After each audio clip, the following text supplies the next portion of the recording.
Olóyèdè Olaiya Igbwe mo wá pè ẹ́ mo wá sádìẹ a kì í rí di òkun a kì í rí di ọ̀sà a kì í rí di ọmọ ní bí omi òkun yìí ṣe pọ̀ tó bẹ́ẹ̀ ni kí ìbò Bọ́lá Ahmed ṣe pọ̀ bí omi òkun yìí ṣe pọ̀ tó bẹ́ẹ̀ ni kí ìbò Bọ́lá Ahmed ṣe pọ̀ má jẹ́ kójú ti wá má jẹ́ kójú ti àkànbí ọmọ olódò jẹ Bọ́lá Ahmed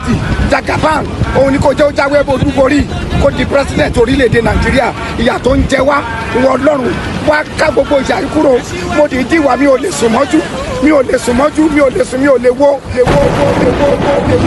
gẹ́lẹ́gẹ́lẹ́ Ọlọ́run ọba o torí Bọ́lá Ahmed Tinubu mo ṣe wá pè ẹ́ Bọ́lá Ahmed Tinubu jẹ́ kó jáwé olúborí Ọlọ́run bá wa gbé dépò mo dìídì wá sí òkun láti wá bẹ̀bẹ̀ fún ìwọ Ọlọ́run ọba aláàánú jùlọ bí omi òkun yìí ṣe pọ̀ tó bẹ́ẹ̀ ni kí ìbò Bọ́lá Ahmed ṣe pọ̀ bí omi òkun yìí ṣe pọ̀ tó bẹ́ẹ̀ ni kí ìbò Bọ́lá Ahmed ṣe pọ̀ má jẹ́ kójú ti wá má jẹ́ kójú ti àkànbí ọmọ olódò jẹ Bọ́lá Ahmed